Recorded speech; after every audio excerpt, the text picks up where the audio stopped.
rights movement we've talked about, okay? We know about Brown. We know about MLK, the Southern Christian Leadership Conference, nonviolent protest.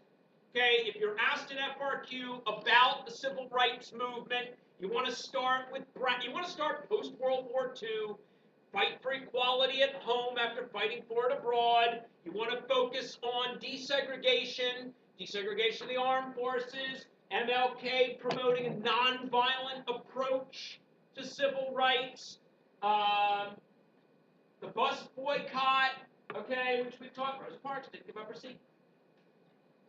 But then you have other organizations that now you start to get into 1960. The Student Nonviolent Coordinating Committee. These are young African Americans, high school students, college students, working with the NAACP, working with other organizations, backed by the Southern Christian Leadership Conference, trying to promote a desegregation agenda. Okay? Their most famous success are the sit-ins. Okay? You go in, you sit in the whites-only section, they beat the crap out of you, kick you out of the front door, you come back the next day and sit in the same spot. Eventually, they're going to get tired of kicking your butt. You just have to be willing to take it. So I give a lot of props to the kids who were involved in SNCC. Okay. Freedom Riders, again, nonviolent protest. These are black students. They're also whites as well, blacks and whites. This nonviolent approach to civil rights was not only very popular with African Americans, it was also very popular with white students as well. Freedom Summers, trying to desegregate the bus lines in the South, trying to ride throughout the South to get blacks to register to vote, educate blacks on what their rights are. These are students working with CORE. And again, you can see the reaction. This is law enforcement allowing this to happen in the South. Oh, we didn't see it. I don't know what you're talking about. I mean, half the people that were in the police department belong to the KKK. So of course they're going to let it go. And then you start to see the impact of these nonviolent protests. For instance, in Selma, Alabama, or in Birmingham, Alabama. You've got the chief of police down in Birmingham, Bull Connor, turning fire hoses, turning dogs on peaceful marches. All they're doing is marching. They're not breaking windows. They're not robbing people. They're not, carrying guns or anything like that. They're just marching. That's it. And they're being attacked by the police. Martin Luther King is arrested a number of times. He writes from his jail cell about the injustice of this. It's called Letters from a Birmingham Jail. JFK has no choice but to intervene in this, because while you could have protests, and if nobody's seeing them, they're out of sight, out of mind, the thing is, everybody's watching this on TV. That's the big game changer, television. Everybody nationwide and worldwide is seeing what's happening in the American South. JFK was very reluctant to come to civil rights because he wanted to get reelected in 1964. He knew he needed Southern Democrats. He saw what happened to Harry Truman. He doesn't want to have that. It's why he chose Lyndon Johnson as his vice president, because he was a Southerner. But when this starts to happen, that's when JFK starts to come around on civil rights, very reluctantly. The March on Washington, this is kind of the pinnacle. In summer 1963, this is the pinnacle of the nonviolent civil rights protest. MLK is pretty much seen as the head of the civil rights movement. And eventually you do get a civil Civil Rights Act. Now, this is the Civil Rights Act that JFK proposed, but it doesn't get passed until after Kennedy is assassinated. And it takes a Southern Democrat, Lyndon Johnson, to get this done. And don't think Lyndon Johnson didn't know the ramifications of this. He went to bed the night he signed the Civil Rights Act of 1964, and he said to Lady Bird Johnson, his wife, he said, "We've just lost the South for at least a generation." He knew the impact on the Democratic Party. So, huevos, rancheros to do this. And you get a Voting Rights Act in 1965 to guarantee that in places where people's right to vote had been infringed upon in the past, that the government could ensure that those rights are not infringed upon by, having states, let's say a state like Alabama, where they would have voting restrictions, or they would change the polling place at the last minute and not tell the black population they were changing the polling place. Yeah, any changes in voting or whatever, according to the Voting Rights Act, had to be cleared by the Justice Department until last year, when the Supreme Court struck down the Voting Rights Act as unconstitutional.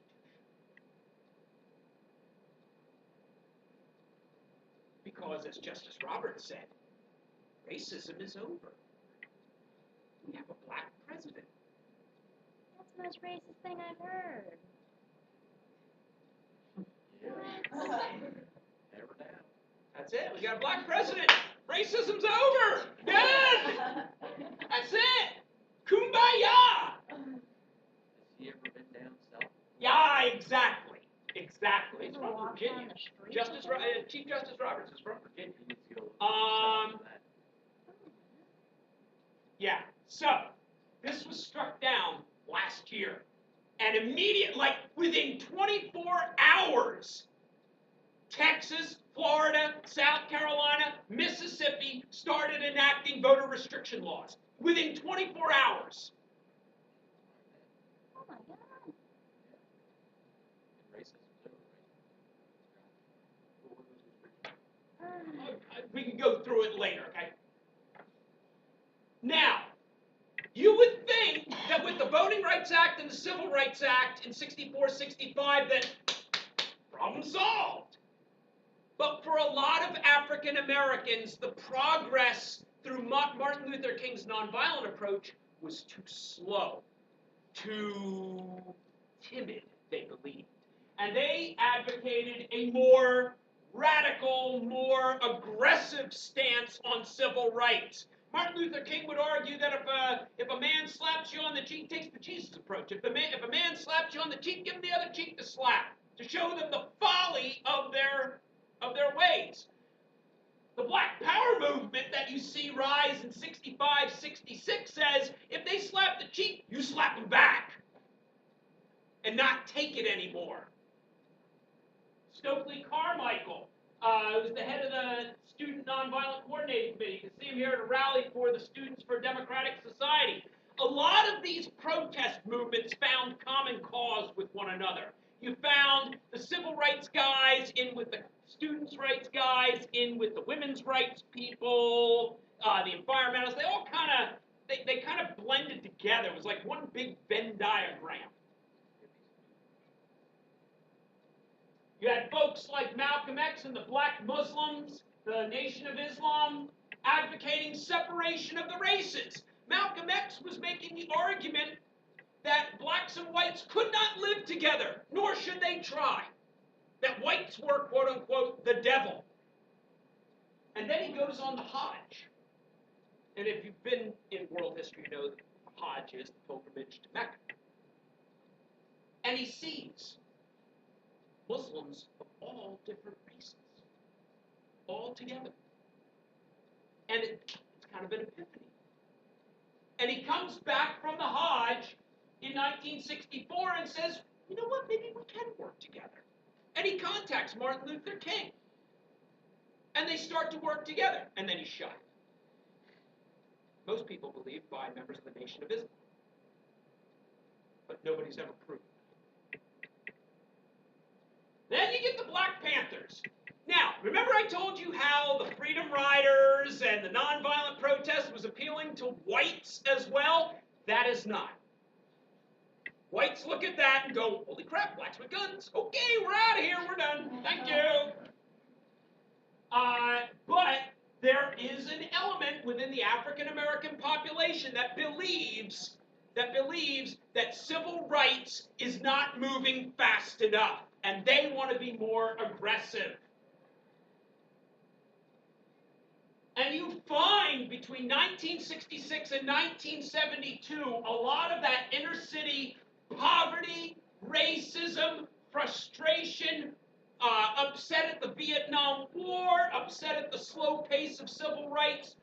That frustration comes bubbling over, boiling over. And a lot of those inner cities where there had been a white middle class that left for the suburbs in the 50s are now seeing what are called the long, hot summers. These are summers of riots. These are unemployed people, very frustrated, nothing to do. And so they get into trouble. And a lot of the inner cities burst into flames. And this turns white middle class America off to civil rights. It really does. Seeing that, why are they burning their own cities? I don't understand that. It doesn't make any sense. Not that they would use that accent, but I'm saying. All right, other protest movements. Youth. Guys, these are your baby boomers. They're now teenagers and college-age students. They are challenging what has been traditional in American society. They emphasize creativity. They emphasize innovation. They emphasize difference for the sake of difference. Does anybody recognize this or this? Any of you art history students? What is it? It's Andy Warhol, pop art. Okay? Absolutely. That's pop art. I mean, it's kind of nonsensical. Kind of like the reminds me of the 20s with kind of the cubism and stuff, that kind of nonsensical approach. But here you got Steve Jobs and Steve Wozniak. Laugh-In. Has anybody ever seen Laugh-In? I recommend, if you ever get the opportunity to watch Laugh-In, we talk about a show that thumbed its nose at authority. I mean, what a great, and that was common for a lot of youth in the 1960s. Don't trust anybody over 30. Really? Yeah. And the student movement, look at the students. I mean, here's the thing about you guys. You're all very smart, but you're all very compliant. You're great rule followers. Yeah. Yes, you are. You are great rule followers. These guys challenged the establishment. They challenged the pre-existing notions of what was right and what was wrong and what was good and what was bad. And they believed that they could, through the power of people, make significant change. For young people, for instance, Mario Savio in the Port Huron Statement out at Berkeley, at the University of California, Berkeley, begins what's known as the free speech movement, kind of the beginning of what's known as the New Left. New Left, progressives, liberals, okay, fighting for student rights, civil rights, women's rights, the environment.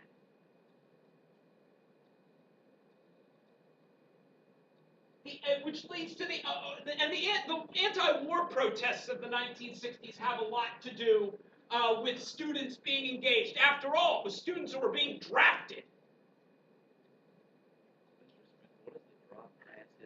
Drop acid. Drop acid. Drugs.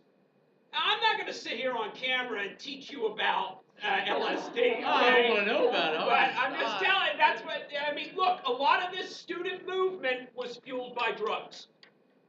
I mean, a lot of the student movement goes off the rails because of drugs. Okay? But like this Pulitzer Prize winning photo of the massacre at Kent Massacre, what constitutes a massacre for students. But it's a massacre. It's like the Boston Massacre, 5 people killed. Good morning, Southern. Today is Thursday, May 1st, a meeting. Please stand for your pledge of allegiance.